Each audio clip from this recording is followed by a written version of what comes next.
Borderlands was cool. Do you remember video games back in 2009?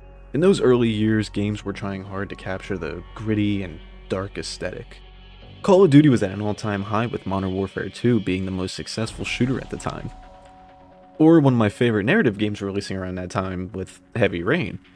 Yeah, I know, the game's a meme, you know, Jason! And all that. But leave me alone, I still enjoyed it. But anyway, around this time, a new challenger was emerging in a little game called Borderlands. So what made this game so different and special? Well, we'll get into that. But first, let's get into our sponsor. Free at the checkout. It's a chef's pal. It's a dicer, grater, peeler all in one. Never needs sharpening, dishwasher safe. Wow. Nah, I'm just kidding. I'm not big enough for that. Okay, but back to Borderlands. Borderlands originally was revealed back in 2007. At first it seemed to fit the mold of the gritty tones that the generation was trying to push at the time. However, it was given a new coat of paint, and given the comic booky, cel-shaded look, it was different. It stood out at the time, and the game is basically one of, if not the first, to popularize the looter-shooter genre. Gearing up either solo or even better with friends and running around an apocalyptic planet called Pandora, giving us 4 characters each with their own set of skills. But what I do have are a very particular set of skills. Mordecai, who is the long-range hunter class with a cute little guy as his companion. Brick, who's the big powerhouse that solves his problems with his fists. Roland, who's the all-around soldier class who utilizes a turret. And my personal favorite, with Lilith the Siren, who has a supernatural phase walk ability she can use. Each of these characters had unique designs and styles that made you kinda want to play with all of them. Borderlands was one of those games I kinda grew up with. I remember watching some of my favorite YouTubers get together and play it, and at the time I remember being a young little lad that begged my parents to get me the game. Unfortunately, I didn't have any friends at the time, so I kind of just played by myself. But even then, there was something about it. It was unique, fun, and just a good time. The game had a variety of weapons that would either drop or you could earn, and each new weapon felt like a shiny new toy. And the weapons wouldn't level up with you, so when you leveled up, you'd have to get stronger weapons. So yeah, that shotgun you grew attached to? It's useless. Just drop it there and tell it you're just gonna go get milk and cigarettes and you'll come right back. You said he left to buy some milk 42 years ago. He could be back any minute. The story was you play as one of these 4 characters called Vault Hunters. And you're searching for the mysterious vault on the war-torn planet of Pandora, which is supposedly meant to have infinite wealth imaginable. Important. The first thing you must know, the vault is real. The world was filled with fun characters and lots of creatures.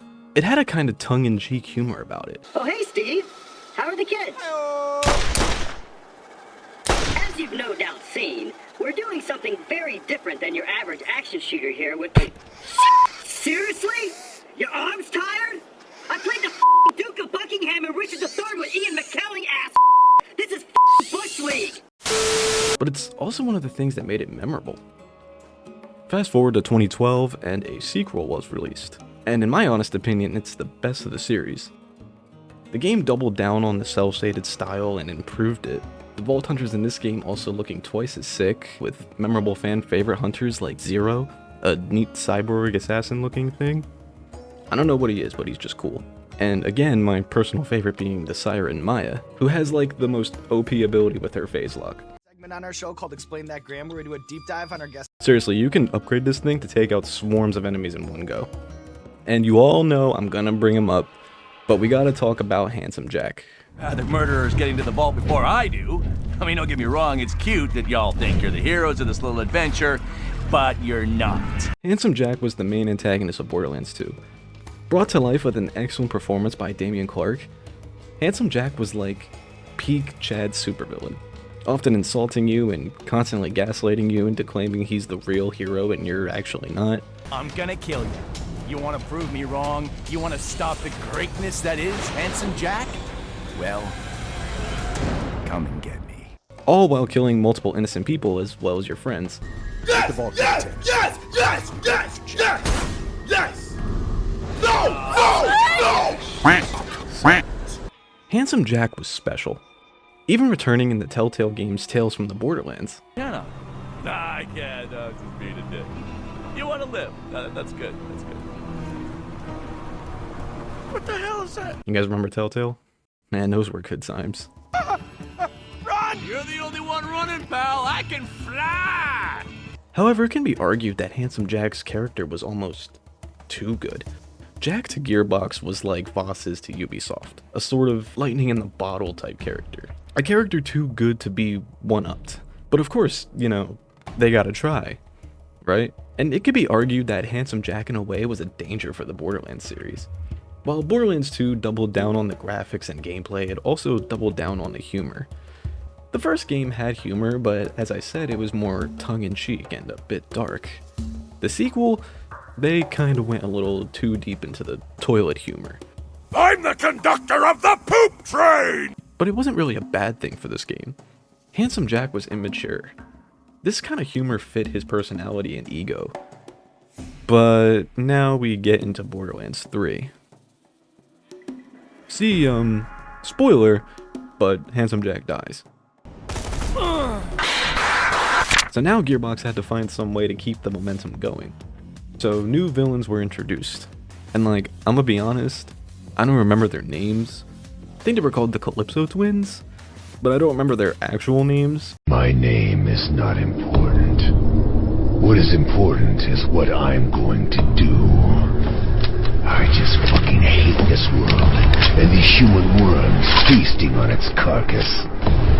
My whole life is just cold, bitter hatred.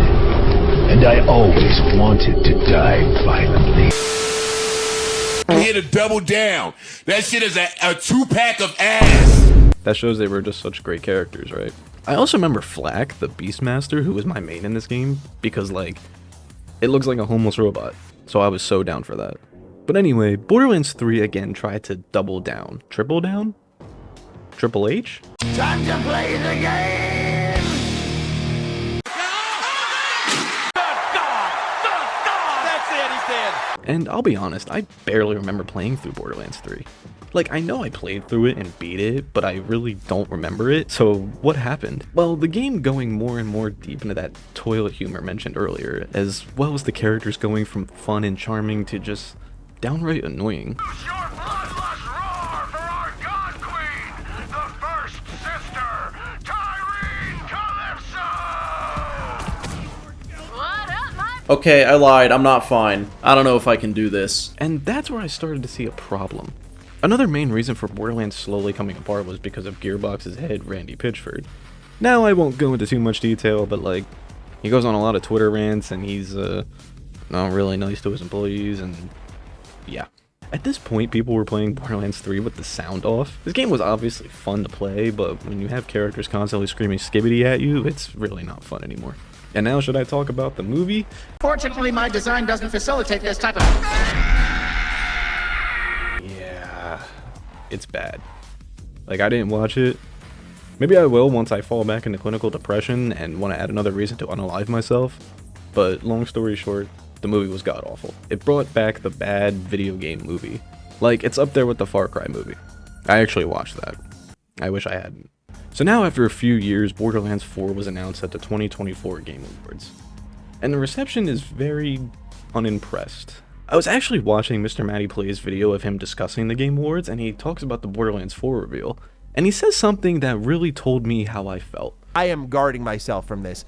Borderlands 3 was the start of my realization. I'm like, I don't think I'm a big Borderlands fan anymore. I played Tiny Tina's Wonderland. I don't think that was very good. And I start to realize after the movie as well, I'm like, I think Borderlands is aimed at teenagers and I might have outgrown this series. I wanted Borderlands to go back to the more gritty, serious approach that 1 really had, but also 2 quietly has. When he mentions that Borderlands is aimed at teenagers and he's kind of outgrown it, I'm not gonna lie, I felt that. Oh my god, bro. Oh, hell no, man. What the fuck, man? I was also kind of not super into the Borderlands 4 reveal myself. I wasn't impressed with the designs of the Vault Hunters. I feel like they're super generic looking. I mean, I really feel like they could have did something better than this. The gameplay from what they showed really didn't impress me. It just looked like Borderlands 3. Now, I haven't given up entirely on Borderlands 4, but my excitement isn't what it would be at 10 years ago. On a somewhat positive note, the director of Borderlands 4 says they will tone down the toilet humor, which in a way is a little shining star in a sea of shit, but it's something to take note. Borderlands was a series that was once cool. an iconic villain and cast, I want to say Borderlands has potential to rise again. But, I don't know. What do you guys think? Let me know. Sorry for the lack of uploads, everyone. I've been dealing with IRL stuff and just haven't found time. But I appreciate anyone who sticks around and watches. What's your thoughts on Borderlands? Let me know down below. Appreciate you watching the video, and I'll see you in the future. Bye bye. Bye bye.